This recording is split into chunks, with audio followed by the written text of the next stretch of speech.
Well guys, it's Kieran or KillerGazHD here, and welcome back to the Cherries Rise. Yes, we are back, and it's Season 6 of the Cherries Rise, and yes, Season 6, we've gone quite far, haven't we? Considering it's only been like a month or two since we started the channel, almost 2 months later, we're in Season 6 of the Cherries Rise, and today we face off against Newcastle at home in the Premier League. Now, in the next episode, I'm going to break it off straight away. The next episode, we're going to be playing a double live comp of the PSV game. The PSV game is the UEFA Champions League, playoff, basically the fourth place playoff, like, what Arsenal and Manchester United had to do and all that all the time. So, we're going to be playing that in the next episode. I'm going to make that a UEFA Champions League special, so I hope you're looking forward to that. But let's get into the transfers and the friendlies. We're going to speak about outs first. Now, we say goodbye to Lorik Benteke for the season as he goes out and loan to Preston North End in Sky Bet League 1, and he's played 2 games already and scored 1 goal and got Player of the Match award. Says it all for me so far. He's playing there for a season. He's supposed to be a key player for Preston, and he was the only team that they were the only team that gave him the key player status as a player. So I kind of wanted to send him out there, get some game time, and with Ahmed Ibrahim back, he needed game time, so I've sent him out on loan. Another player out on loan is Fabio Castanera. Now, this guy we signed for 1.5 million from Guimarães, and he's been out on loan ever since. He joined Mansfield this year. 2 appearances, no goals for them as of yet, but he has played some decent game time with Carlisle and Stevenage. Now, in terms of report, he's still 1 star and he hasn't got that great potential ability, and in terms of his value, he's not looking too good. So maybe if he doesn't develop with Mansfield, we might have to sell him. We say goodbye to Mitch Joyce. Obviously, we signed him as a panic buy in the deadline day for £2.7 million from Arsenal, and I released him because, I mean, in the end of the day, he's not good, is he? It was a panic buy, really. So we sold him. He's gone. We didn't sell him. We let him go for free, and now he's gone to Cardiff, and he's playing for the under-21s now. So we say goodbye to Mitch Joyce. We say goodbye to Paulo Otavio. Now, we signed this lad for £1.5 million from Coritiba in, I believe that's the Brazilian league. I'll say it's the Brazilian league. It's the Brazilian league, okay. He didn't get the work permit, and he's actually been doing quite well in terms of loan-ins, but he wanted to go because he wanted to get first-team football, and the fact that he wasn't getting it here because the work permit wasn't working out, he's gone to Sulo in Serie A. We also say goodbye to Nick Powell. Now, we signed this lad, Nick Powell, for £275,000 from Manchester United, and I mean, what a buy that was, really. Let's talk about this for a second. I mean, in the first season, he had a really good season for us. In the second season, he was quite good as well. In the third season, he wasn't as good, so he's gone to Watford for 3.3 million. We've made a profit on him, an easy profit on him, and I think in terms of the signing, I think it was a fantastic signing and a great bit of profit from Nick Powell. We also say goodbye to Alex Munoz, who has joined Arsenal from us. He was our left back for the last year. Tell you what, I'm actually quite happy with how this signing played out, because we signed him from Hercules, and since then he had been quite good. I mean, the first season he didn't get much game time because, I mean, we had other options, and then the second and the third season he did quite well. I mean, in terms of stats, he doesn't look like he's done quite well in the season, but with his average rating that high, I think he's done quite well. And to get 5 million from him from Arsenal, I think is quite good. But he's already in the under-21s, so he isn't going to get game time. So I mean, cash in on him while you can. And the final departure is going to be Joel. Oh wow, he's up for 3 months. That's amazing. Well, Joel Campbell. Sorry, I got the right there. He leaves us after wanting to get Champions League football, so he is gone. He's gone to Porto for 8.5 million. Made a profit on him. He was good for us most seasons. So I mean, at the end of the day, I think it was a fantastic little acquisition. I mean, in terms of money we're getting for him, I don't think it's too bad. I'm quite happy with what we got for him. I mean, in terms of the seasons we got out of him, and apart from the third season, I think we got some good games out of him. Last season especially, with 10 goals, 7 assists, and a 7.59 average rating. I think, in terms of games, I think he did quite well for us. Right, let's speak about the ins then. The first in is Adama Traore. Now, we signed this lad from Barcelona for £2 million. They wanted to let him go. He was worth about 5 million, but they wanted to get him out of the club because I'm guessing he wasn't doing too well. And in terms of pre-season, he got 4 assists in 4 games. I mean, I can't say more than that. He's done really well, and I'm looking forward to seeing him develop to the club. In terms of the report, he's doing quite well already, and his stats are really nice. I'm loving the physical. His natural fitness and pace really stand out. His mentals are quite nice as well, especially his flair, and I'm really liking the look of the off-the-ball stat, and his dribbling is phenomenal, so I'm really looking to see how he performs. In terms of where he will play, he'll probably play in the attacking midfield or right spot, and he'll probably be behind Aturbe. The next signing is Gyro Ridderwald. He joins us from PSG for £3.4 million. Now, he wasn't getting much game time for PSG, so he joins us. I mean, in terms of stats for a defender, I'm very happy with the acquisition I've made. If you look at his tackling, it's 15, his marking 16, he's got very good anticipation stat, his physicals are all in the green, which is absolutely fantastic. Determination is on 18. Very happy with his acquisition. He's probably our first choice. He's not going to play left back, by the way. Actually, no, I think he is playing left back, actually. Of course he is, because we sold Munoz, so he's going to be our first choice left back, and if we decide to give Nicolas Garo a game, he'll probably be a backup centre back for some reason. And our third signing is an England keeper, Jack Butland, who joins us from Manchester City for £3.6 million. He joined Man City for £300,000 and he played 3 games for them. We've signed him. He's potentially probably our backup, and if not, he's going to be our first choice goalkeeper behind Rajkovic, because even though he joins us potentially to be a backup, Predrag Rajkovic is actually out injured, so he will be getting game time. Jordan Holmes will be the backup for the remainder until Predrag Rajkovic comes back.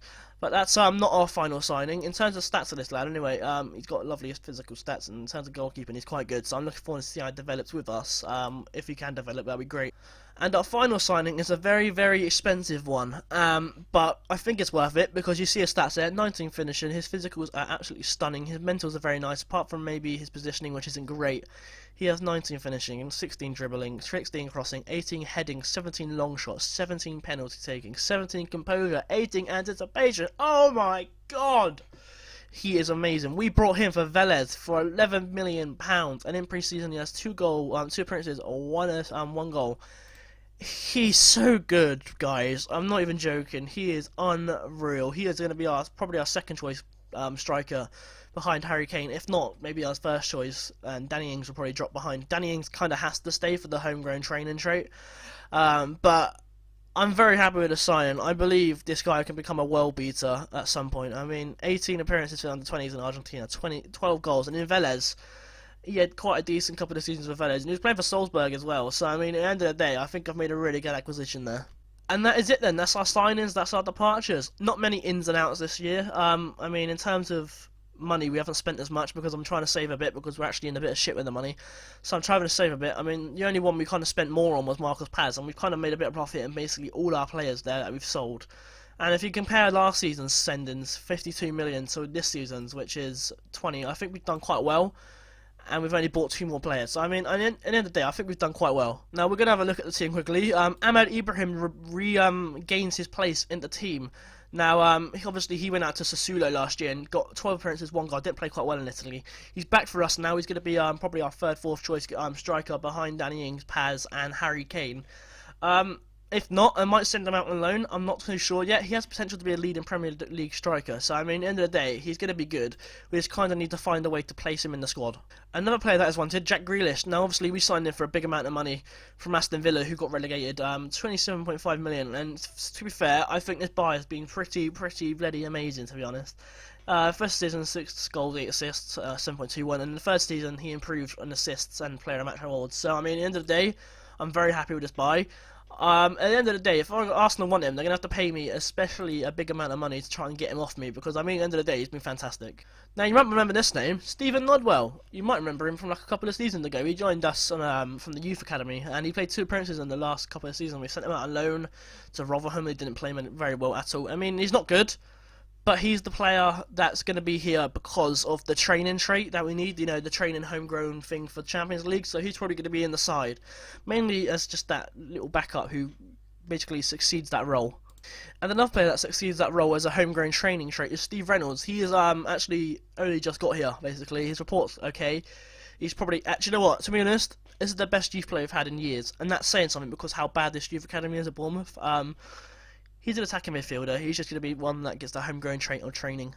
Juan Iturbe is wanted by Dortmund and Leverkusen. Now, Juan Iturbe is actually wanting to go out because he wants to get a new challenge, I guess. He's been here for a couple of seasons now. We signed him for £9 million from Roma. And what a signing this guy was. I mean, if he wants to go, we're going to make an instant profit on him, no doubt about it. He's wanted by 2 clubs. I don't want him to go because we've got Champions League at the end of the day, and I mean, he's one of our star players. I don't want him to go, but if he happens to go, it's just a shame if he does. Finally, Kevin Wim is wanted by Roma. Obviously, we signed this lad for £10 million from Aston Villa, I believe, and yeah, Aston Villa. And what a signing this was once again. I mean, in terms of defensive traits and everything, I think this guy has been absolutely phenomenal for us. Now, in terms of injuries, we have 3 injuries to speak about. Vincent Payot, he is out for 7 to 12 days with a fractured arm. He played 3 games in pre-season, got 2 assists, and he actually wanted to leave at one point to get out of the club to... I don't know what it was. What was it about? I think it was about him not getting much money because Alberto's got more money than him, and him being one of the stars. I'm tempted to offer him a contract at the end of the day, and obviously he's been one of our star acquisitions in terms of free transfers, because I mean, we got him on a free transfer, and he's been absolutely unreal since joining us. He's been the heartbeat of the side. So I mean, if he wants to go, fair play. I wouldn't like it if he went because I mean I consider him quite a legend in the save, quite a hero. Let's go speak about another injury. Zwicker, he's out for 10 days with a 5 string. We signed him from Lenos. He's been alright. He's our backup, really. Basically, our backup right back behind Callum came. Wow. I can't speak English. Callum Chambers. There you go. I can say it. And finally, Predrag Rajkovic. He's injured for 4 to 5 weeks with a hernia. He's our best goalkeeper, basically, and he's been doing quite well since he joined us from Red Star. I mean, at the end of the day, I'm very fortunate to have bought Jack Butland before he got injured.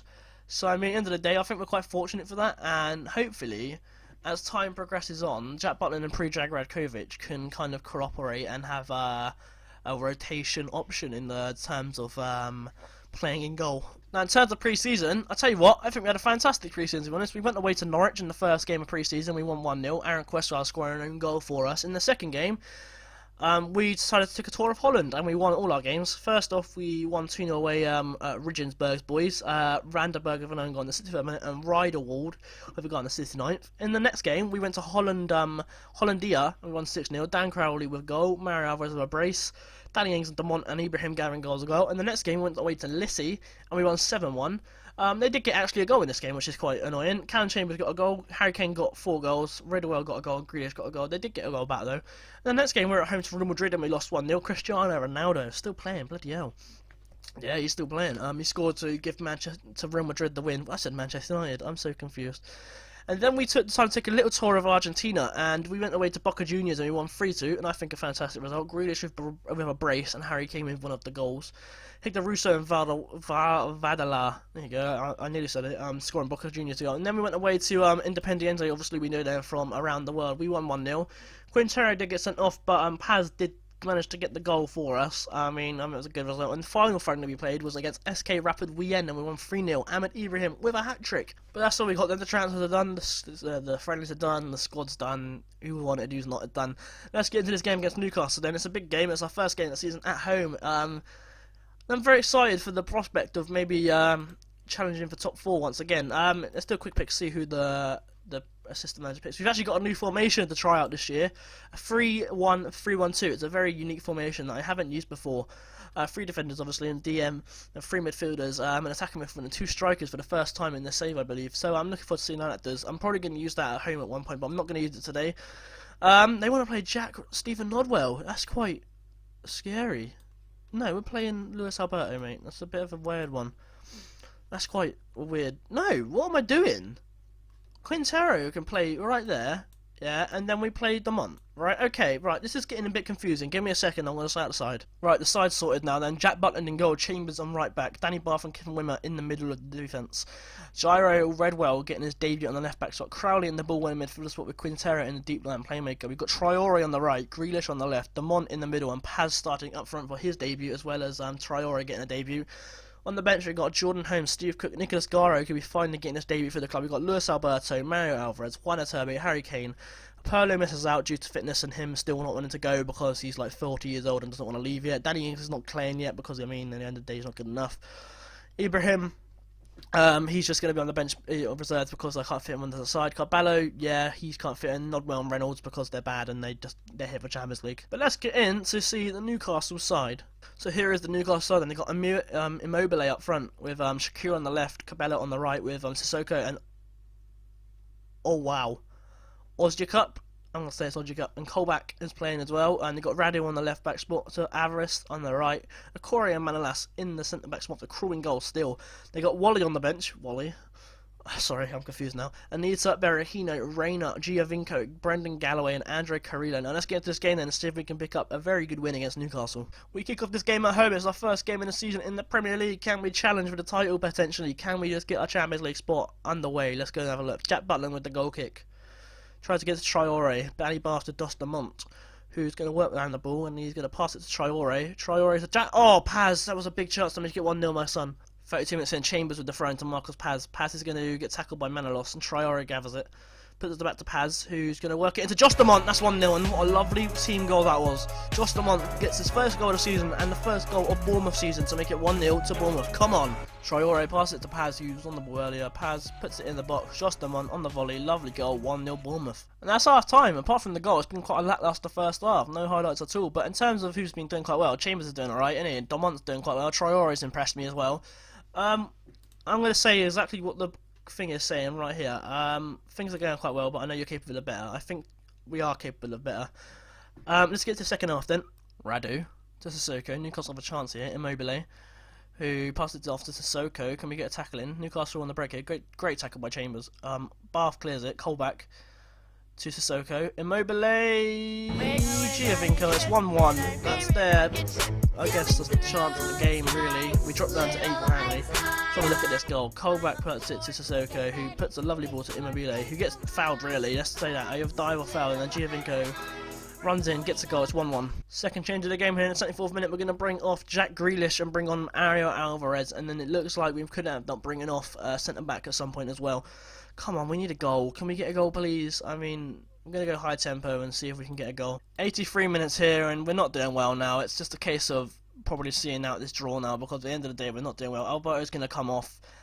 No, what am I talking about? Quintero has to stay on now. It's a shame that he has to, because he's, knackered. But we're going to bring on Harry Kane for Marcos Paz. See if Harry Kane can sneak a goal in the dying embers of this game. Anita with the free kick to Quintero, who heads it. Alvarez, can we break here? Alvarez on the ball, puts it to Alberto, who puts it back to Ryder World, who's on the left hand side. He's going to put it to Alvarez. He's going to whip it in the mixer. Harry Kane. Alvarez! It's 2-1. Lovely piece of work there by Ryder World, Alvarez and Harry Kane to make it 2-1 to Bournemouth. That's a lovely piece of play. Ryder World puts it in the mixer. Harry Kane pass, he gets fouled really, and then Alvarez goes on the rebound to make it 2-1. Come on, Giovinco to Sissoko. Crowley with a tackle. Quintero gets it. Crowley, and that's full time, and it's 2-1. That's a great result at home, but I feel like we could have done better there. I'm not going to be honest here. I think we could have done better, but I think we've done alright really. Statistics here then. I mean, we had 11 shots and 3 on target, which isn't great, and we had more possession, and I mean, we end up in 6th after the first game of the season. Now, in terms of stats, I think it was a really good game in terms of us playing this game. At the end of the day, I just think we could have done much better. And that's going to be it then. I'll see you in the next episode for the Champions League Best Players Playoff League 1, Leg 1 and 2. I hope you enjoyed this episode of the Cherries Rise. If you did, leave a like. If you did, send one in the comments down below, and I'll see you all very soon for another episode of the Cherries Rise.